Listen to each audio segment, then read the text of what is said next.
Ce dimanche qui est dit dimanche de la joie peut nous tromper. Comment dans le carême, on peut avoir de la joie. Et même la couleur rose avec laquelle je suis habillé témoigne de cette joie-là. Les roses, même si elles ne sont pas toujours roses, maintenant on a des roses même blanches, mais c'est pour produire de la joie. Mais cette joie-là, parfois nous pouvons nous tromper des joies, parce que nous voyons mal. On voit le prophète Samuel, lui qui est prophète, lui qui est envoyé par Dieu, mais qui se trompe. Ses yeux les trompent. Parce que quand il voit le fils aîné de Jessé, il dit c'est lui, parce qu'il est grand, c'est lui l'aîné. Mais pourquoi Samuel se trompe? Parce que c'est ça notre habitude. À l'aîné, on donne la première place. Surtout quand en face de moi, je suis avec un aîné. Donc, à l'aîné, on donne la première place, tous les privilèges. Et on pense que Dieu aussi réfléchit comme ça. Mais Dieu ne réfléchit pas comme ça. Dieu, nous dira les prophètes, ne regarde pas l'extérieur, il regarde le cœur. Et c'est ainsi que c'est David qui est choisi, lui le petit dernier, lui qu'on a envoyé paître le troupeau, lui qui n'est pas au village comme les autres. À l'heure du sacrifice, lui qui est écarté, qui est oublié, parce qu'il est le tout dernier. Et c'est celui-là que Dieu choisit. Ça signifie que la vue de Dieu n'est pas notre vue. Nous ne voyons pas les choses de la même façon que Dieu. Et en ce temps de crise, en ce temps de pandémie ou de confinement, les psaumes que nous avons lus nous appellent à avoir confiance en Dieu, que lui voit au-delà de ce que nous voyons, lui voit tout. Le Seigneur est mon berger, rien ne saurait me manquer. Avons-nous confiance à ce Dieu qui est notre berger, à ce Dieu qui a promis de ne plus perdre l'humanité? Après les déluges, il a dit qu'il ne va plus tuer l'humanité. Et ce même Dieu, en Jésus-Christ son Fils, a dit « Je suis avec vous jusqu'à la fin du temps ». Et comment pourrions-nous penser que pendant ce temps, le Seigneur ne serait pas avec nous? Mais c'est pour nous amener aux œuvres de lumière, comme nous dit Saint Paul, que nous devons pratiquer les œuvres de lumière, les œuvres qui ne peuvent pas être cachées, qui ne peuvent pas, dont nous ne pouvons pas avoir honte. Et ces œuvres-là, c'est de faire la volonté de Dieu. On en arrive ainsi à l'Évangile. Donc, je prends tout mon temps. Comme toi, quand tu nous fais des prédications, tu prends 30 minutes, mais moi, je n'aurai pas la force de prendre 30 minutes, mais je vais aller à l'essentiel. Pour comprendre ce que nous vivons, l'évangile que nous avons lu, il faut partir, il y a une fête. C'est la fête des tentes. C'était la plus grande fête. Après Pâques, c'était ça. Mais qu'est-ce qu'on fêtait? On fêtait la moisson. Cette fête-là arrivait après la moisson en souvenir des tentes de la vie dans le désert où on habitait dans les tentes. Et alors, après avoir récolté toute la moisson, le peuple devrait être en fête et rendre grâce à Dieu. Et c'est dans cette condition que Jésus se présente. Et il fait des déclarations. Je suis la lumière du monde, je suis la vraie source. Et Saint Jean, ça c'est pour comprendre le contexte dans lequel Jésus parle. Et pour célébrer cette fête des tentes, il y avait une source qui coulait, qui remplissait la piscine de Siloé. Et dans cette source-là, le grand prêtre allait chaque matin, chaque jour, parce que la fête des tentes durait 7 jours, il allait prendre de l'eau et il bénissait l'autel du temple. Et c'était une très belle cérémonie. Et le peuple était dans la joie. Et les derniers jours, c'était encore plus intéressant parce que le grand prêtre avant de verser l'eau sur l'autel, il faisait les tours de l'autel 7 fois. Et après, il renversait de l'eau. Et la nuit, c'était la fête aussi de la lumière. Et donc, on célébrait la lumière et l'eau. Mais le Christ vient nous dire, c'est lui qui est la vraie lumière. C'est lui qui est la vraie eau qui étanche notre soif. Saint Jean nous dit que l'eau de Siloé qui a guéri l'aveugle était dit envoyée. Et Jésus dit, c'est lui l'envoyé. Donc, c'est lui qui guérit. C'est lui qui donne la vue.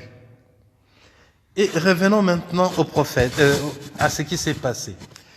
Dans mon texte, je vais faire bref, j'ai divisé 5 scènes dans le texte que j'ai écrit parce que quand on est chez le soir, on fait une méditation, on écrit, c'est autre chose que quand on est devant quelqu'un, on parle, on ne va pas se mettre à la nuit à lire un texte, même s'il est de 3 pages, c'est ennuyeux de lire un texte.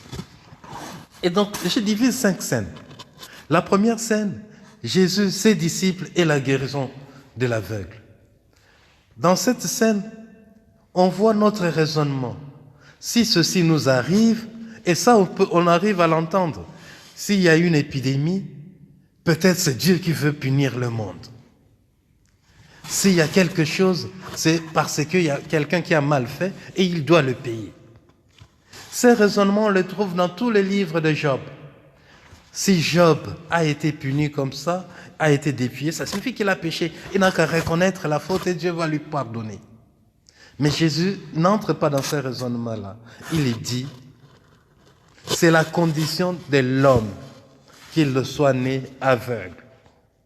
Et maintenant, c'est par lui, le Créateur, que l'aveugle peut voir. Et ces gestes-là qu'il utilise de prendre la boue, de mettre la salive, de l'appliquer, ça nous rappelle un geste. C'est le geste de la création.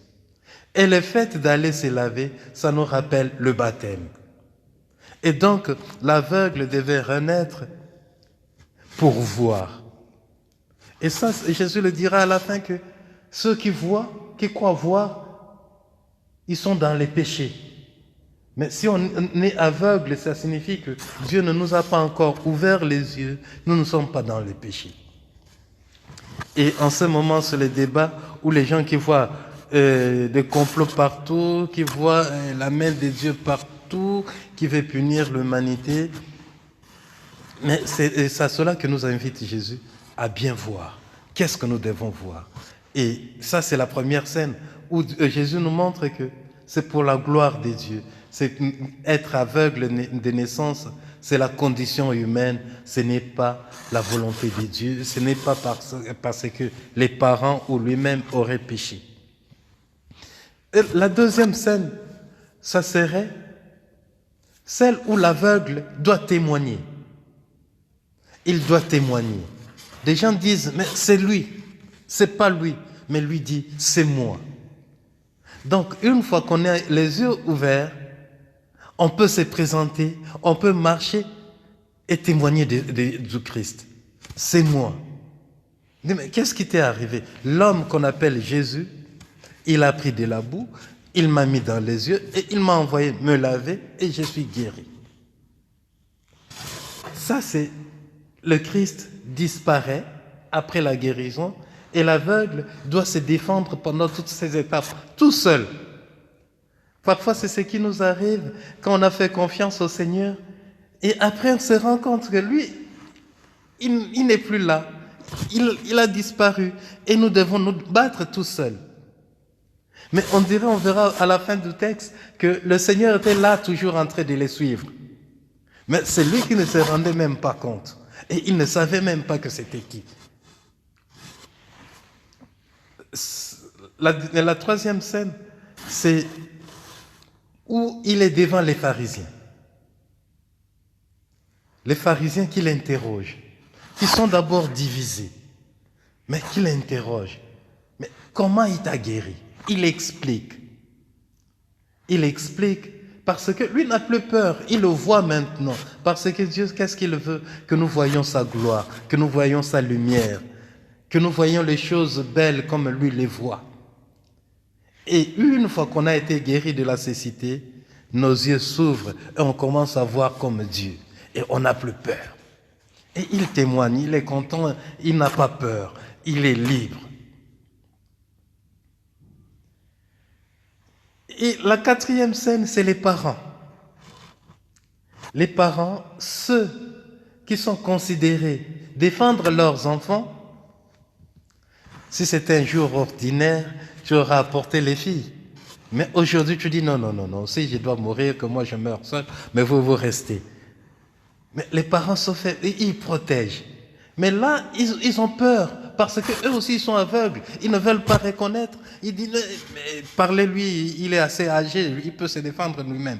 Parce qu'ils ont peur d'être chassés. Pour un juif, d'être chassé du temple, ça signifie être chassé devant Dieu. Ne plus appartenir à la famille de Dieu. Et ils ont peur. Mais dans cette scène même de la rencontre avec les parents, où l'enfant a été interpellé, lui n'a pas peur. Lui, il est devenu un homme libre. Et il joue même de l'ironie. C'est étonnant, l'aveugle qui donne des leçons. Il dit, mais est-ce qu'on a déjà entendu qu'un pécheur, un homme ouvre les yeux d'un autre homme? Parce qu'il y a les psaumes 145 qui dit le Seigneur ouvre les yeux des aveugles. Et ceux qui interrogeaient l'enfant savaient ça. Et là, il leur dit que le Christ est Dieu. Celui qui lui a ouvert les yeux, c'est un Dieu. Alors, mais eux, ils ne sont pas d'accord. Et parfois, c'est ce qui nous arrive. Parfois, nous pensons tout connaître et celui qui peut nous dire autre chose que ce que nous connaissons, ça nous met mal à l'aise. On l'injurie. On est en colère parce que nous, on sait. Moi, je sais. Moi, je suis prêtre, j'ai été formé, je sais. Mais lui qui est fidèle, comment il peut me dire des leçons comme ça?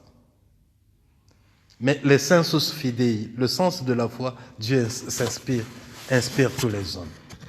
Et ainsi, lui peut accepter de témoigner parce qu'il est un homme libre, il le voit, il n'a plus peur d'eux, il peut leur donner des leçons, il peut jouer de l'ironie. Vous voulez aussi devenir ses disciples? Mais parce que je vous ai dit, mais pourquoi vous m'interrogez encore? Vous ne l'avez pas écouté. Et ça, c'est la scène d'un homme libre. Mais il est tellement libre, il est jeté. Mais ceux qui sont jetés, le Christ les récupère. Et le Christ qui apparaît, c'est la dernière scène. C'est la dernière scène qui est très belle. Maintenant que tu es chassé, maintenant que tu vois, crois-tu au Fils de l'homme? Mais qui est-il? Donc l'aveugle est guéri parce que il ne sait pas. Même quand il leur disait, je ne sais pas qui il est. L'aveugle a continué à dire, je ne sais pas, je ne sais pas. Même devant le Christ, il dit, je ne sais pas. Et c'est pour cela que le Christ intervient. Il vient les guérir. Qui est? Crois-tu au Fils de l'homme? Qui est-il? Dit, c'est lui qui te parle, qui est en face de toi. Dit, je crois, Seigneur. Et il se prosterne. Ça signifie que sa foi maintenant, il le voit en Jésus. Ce n'est pas les prophètes qu'il voyait au début, mais c'est le Fils de Dieu et il se prosterne devant son Dieu. Ça signifie que Dieu nous ouvre les yeux pour que nous voyions ses œuvres et pour que nous l'adorions. Ce n'est pas pour que nous nous enorgueillissions, mais pour que nous nous mettions à son service. Prions donc en ce temps que le Seigneur ouvre toujours nos yeux pour que nous nous mettions à genoux devant lui pour sa gloire et pour notre salut. Amen.